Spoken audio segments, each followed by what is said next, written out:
there, booktube, welcome back to my channel. In 2017, I read a lot of books that were set in countries other than the United States. And so I started a series of videos where I was sharing books from countries around the world. Welcome to video 3 in the Books Around the World series.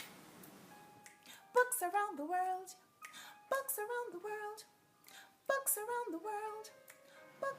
So in my first video, I did books that were set in countries that started with A, B, C, D, and E.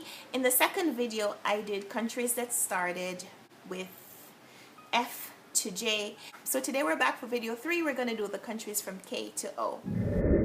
For books set in Korea, I read Kang's Human Acts, which chronicles the experiences of several young people that died in the Gwangju uprising in the 1980s.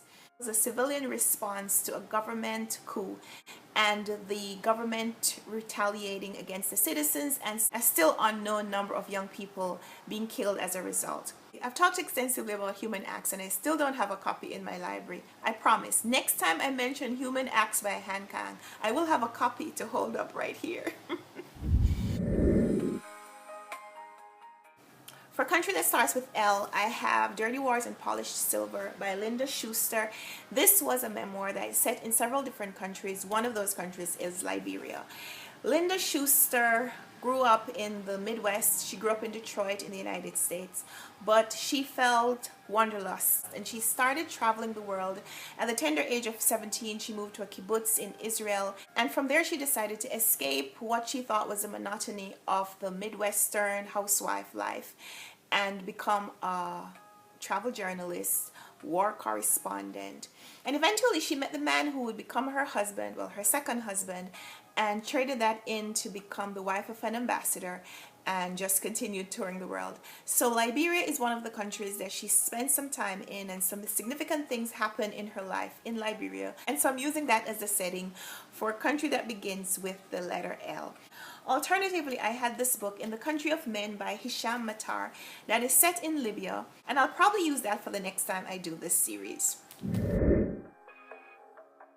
M is for Mauritius, and for that we have Eve Out of Her Ruins by Ananda Devi. This was one of my favorite reads of 2017, and sadly it didn't make it onto my 2017 list of favorite fiction reads. That was an unfortunate oversight. This is a really well told story of 4 teenagers growing up in this slum in Mauritius. Their community is called Trumaron, which is French for brown hole or black hole, which in quantum theory means a place where light and life goes to disappear and die.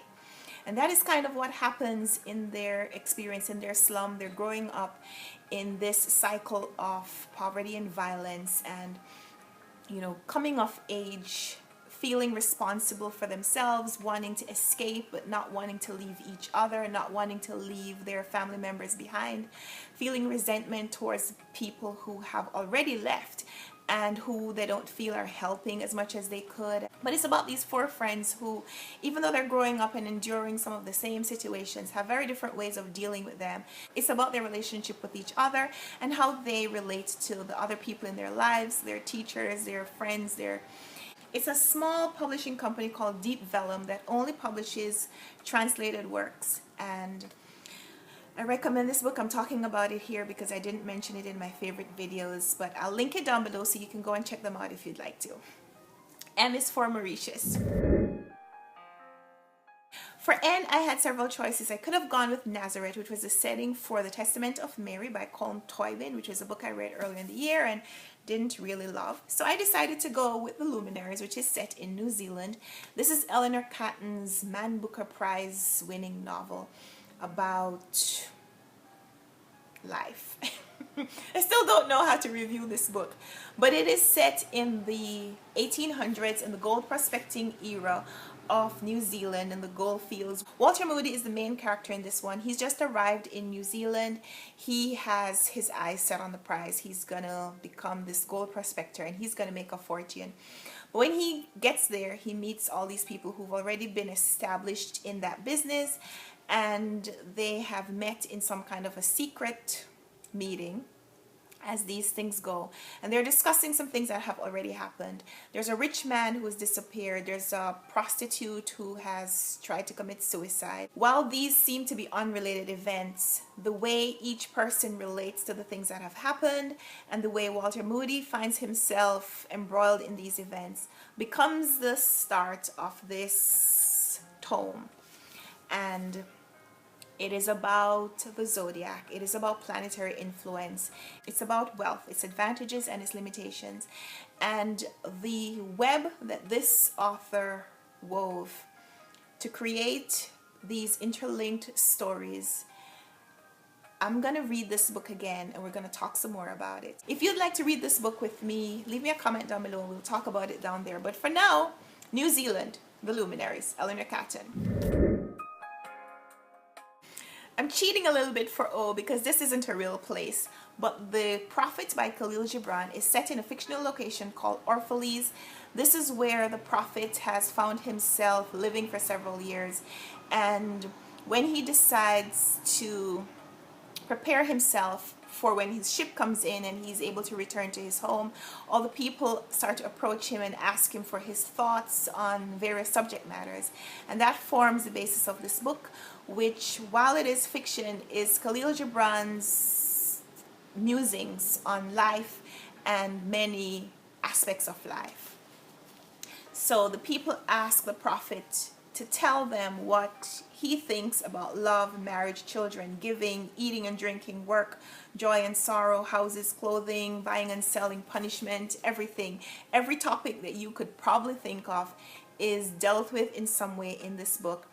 This is fiction because it's not a real prophet, it's not a real place, but it is based on Gibran's reading from the Bible. He was Christian, also his association with Muslim thought and philosophy because he grew up in a Muslim community. So this book and his writings really do show the influence and the juxtaposition of both branches of philosophy. And so this is a book that I'm happy to include here, even if it is a little bit of a cheat in this video.